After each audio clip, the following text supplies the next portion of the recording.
Hello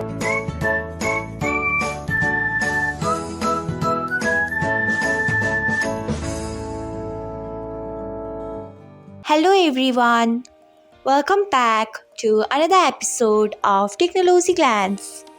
Today, in this video, I'm going to guide you through how you can turn off notification of likes and comments of photos you are tagged in on Instagram. So, let's get started. Firstly, open Instagram app in your device. Then tap on profile icon. Next, tap on three lines icon. After that, tap on settings and privacy.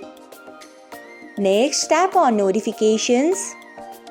Then you can see the option of posts, stories and comments. Tap on it.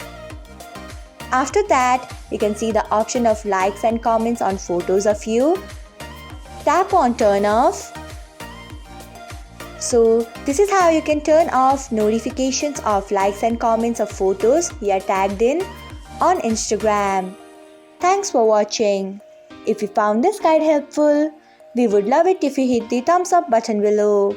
We upload great new tech tutorials like this one every day. So do not forget to subscribe to our channel and hit the bell icon so that you'll never miss another update.